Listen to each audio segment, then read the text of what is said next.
अब ये चूँकि ज़्यादा थे तो इसमें हम 2 से ढाई चम्मच, उससे थोड़ा ज़्यादा नमक इसके ऊपर लगाएंगे।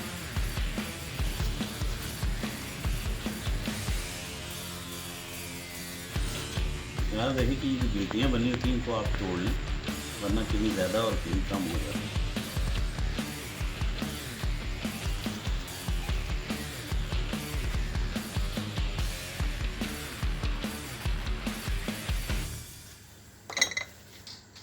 हम इसके लिए छन्ना यूज़ करेंगे ताकि करेलों का जो पानी इन सुराखों के ज़रिए बाहर निकल सके।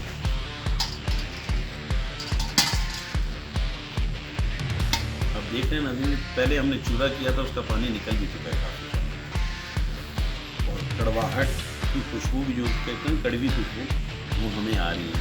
तो हम नीचे कोई ना कोई बर्तन रखेंगे, नीचे बर्तन रख के इसको मिक्स करेंगे।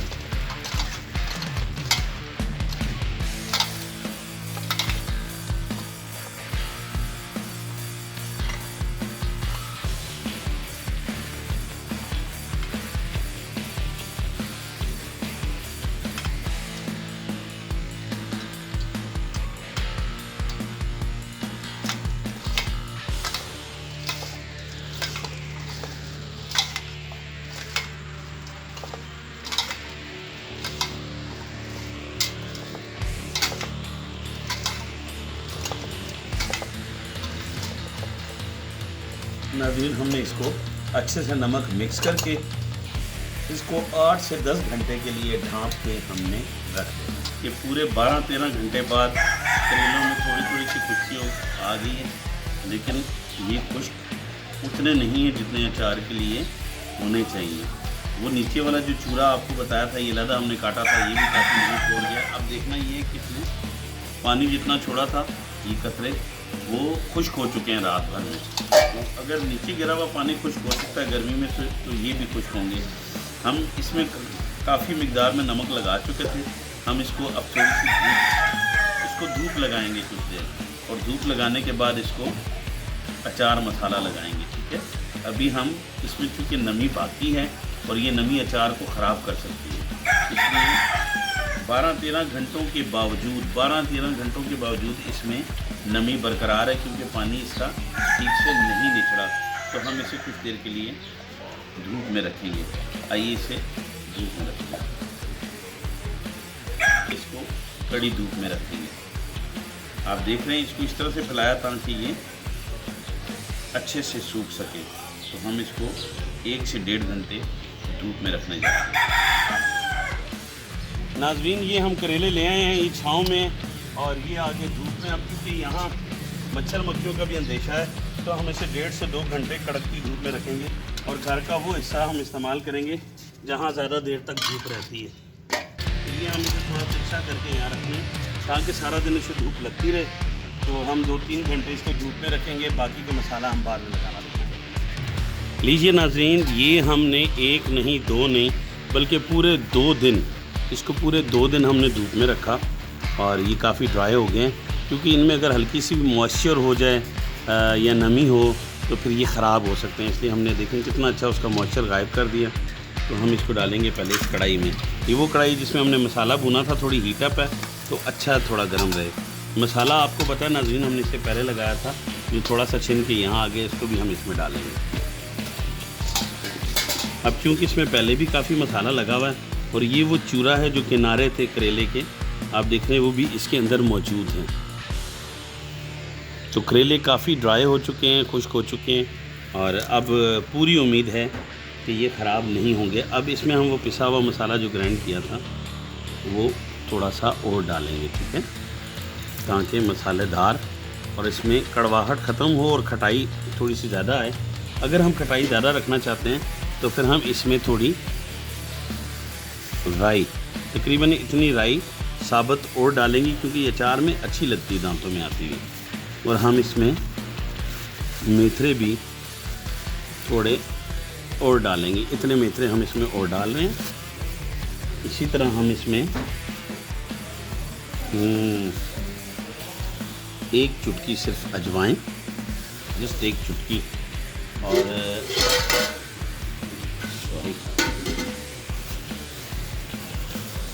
और थोड़ी सी कलवंजी, क्योंकि करेले ऑलरेडी इतने कड़वे हैं, लेकिन जायके के लिए हम इतनी सी कलवंजी भी इसमें और डाल रहे हैं। पीसने में भी डाली भी हमने, इसमें भी और डाल रहे हैं। और हम इसमें शामिल करेंगे अब ज़ीरा। तकरीबन ये वही जो मेरे हाथ का नाप है कि ये टेबल स्पून में बना लेता हूँ। ये मेरा जो गैप होता है उंगलियों का, ये तकरीबन 1 टेबल स्पून भर लेते हैं टेबल स्पून को ज़ीरा है। ज़ीरे को हमने इसमें डाला। थोड़ा सा और पिसा हुआ मसाला, अचार पिसा मसाला जो आपके सामने भून के पीसा था, ये भी हम थोड़ा सा और डाल रहे हैं। और इसके बाद इसको मिक्स करने के लिए हम इसमें डालेंगे मस्टर्ड ऑयल। बिस्मिल्लाहिर्रहमानिर्रहीम। हमने चूल्हे पे एक बड़ा पतीला लिया और इसमें हमने तकरीबन 1.5 लीटर हमने सरसों का तेल डाल दिया और इसको हमने उबलने के लिए रख दिया। अब ये जैसे हीटअप होता है, आपके हाथ के ऊपर हीट आनी शुरू हो जाए तो इसका मतलब है तेल गर्म हो रहा है। लेकिन असल तेल तब गर्म होता है जब इसमें बुलबुले उठने शुरू हो जाएं। तो जनाब हम इसकी हाँक, इसकी जो स्मेल है वो दूर करने के लिए एक बड़ा बेहतरीन टोटका है जो आज आपको बताने जा रहे हैं। आप इसको अचार बनाएं या घर में खाने के लिए इस्तेमाल करें। इस ऑयल को कुकिंग ऑयल की तरह नीट एंड क्लीन कैसे बनाते हैं आइए दिखाते हैं आपको। लीजिए नाजरीन, ये हमने लिया आटे का पेड़ा और आपके सामने आटे का पेड़ा, ये आटे का पेड़ा।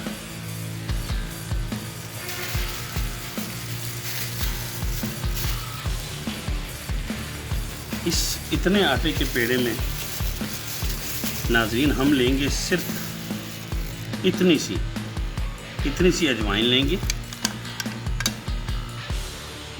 ठीक है, अजवाइन लेके इसके ऊपर हमने ऐसे ही लगा दी। ठीक है, ये है अजवाइन। और इसके बाद हम इसमें लेंगे इतनी मिकदार में थोड़ा सा ज़ीरा। ये है ज़ीरा। अजवाइन और ज़ीरे को हमने इसके अंदर यूँ मिक्स कर दिया। ठीक है,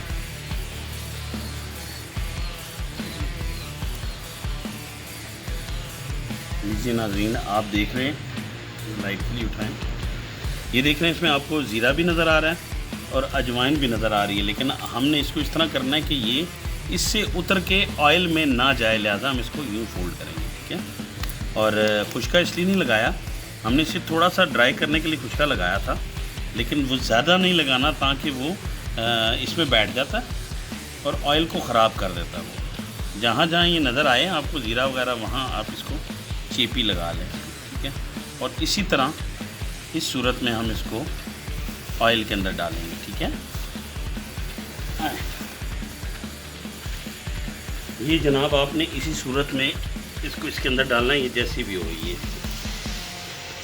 अब ये जैसे ही पकेगी, अजवाइन और ज़ीरे की खुशबू जैसे ये लाल होगी, आप देख रहे हैं इसकी जितनी भी हाँक है वो निकल रही है। अगर आपको इसमें खुशबू आती, आपके हाथ ऐसे गंदे ज़रूर होंगे लेकिन खुशके से ये सारा ख़राब हो जाता है।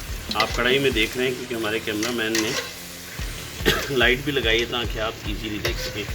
ये इस किस्म की सूरत इख्तियार कर लेता है और इसको आप चाय के साथ एंजॉय कर सकते हैं। इसमें जो अजवाइन और ज़ीरा है हाजमे के लिए बड़ा परफेक्ट है और ये बड़ा खूबसूरत सा पूड़ा बन गया। ठीक है, लेकिन साथ ही जितनी हाँक थी वो हवा में उड़ के और कुछ इसके ज़ीरे और अजवाइन की वजह से बेहतर होगी। ये ख्याल रखिएगा कि ये लाल ज़रूर हो लेकिन जले नहीं। अब आप देख रहे हैं कि यहाँ से बहुत ज़्यादा लाल है लेकिन हमने जलाया नहीं, हम लाल वाली साइड को ऊपर रख रहे हैं। और आप ये देखें, ये जो कम लाल जगह थी ये वाली, इसको हम ऑयल वाली साइड पे कर रहे हैं और इसको हम घुमाएंगे ताकि वो जितनी भी मज़ीद स्मेल है।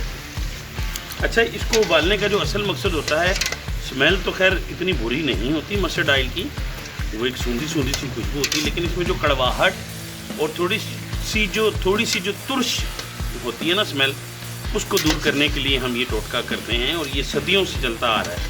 और पिंडी अचार के लिए, अच्छा इस ऑयल को आप ना सिर्फ अचार के लिए बल्कि आप इसके पराठे बना सकते हैं, इससे सब्ज़ी बना सकते हैं, इससे गोश्त बड़ा टेस्टी बनता है, माश की दाल बड़ी ज़बरदस्त बनती है। आप इसको ऑयल के तौर पे यूज़ कर सकते हैं कुकिंग ऑयल में। सिर्फ इसका रंग थोड़ा सा सांवला होगा लेकिन ये मज़े, क्योंकि अब देखें ये तकरीबन दोनों तरफ से सुर्ख होगी। हम इसको निकालेंगे और इसको अच्छे से निचोड़ेंगे हम। अब ऑयल जो है ये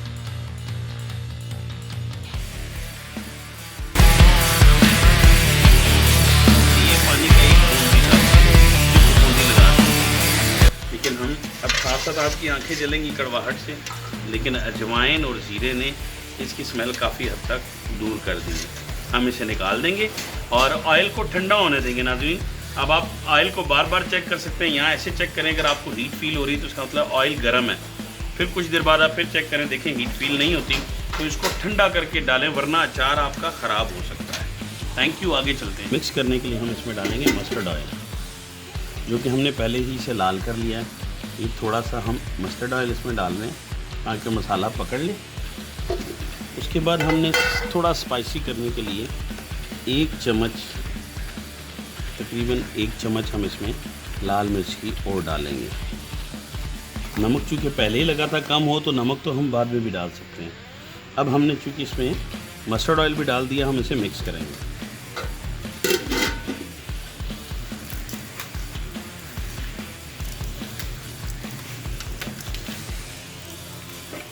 आप देख रहे हैं कि इसमें जो चूरा था वो बिल्कुल खुश्क हो गया, जो हाथों को ना थोड़ा खुश्क खुश्क लग रहा है कि ये खुश्क हुआ हुआ है ना।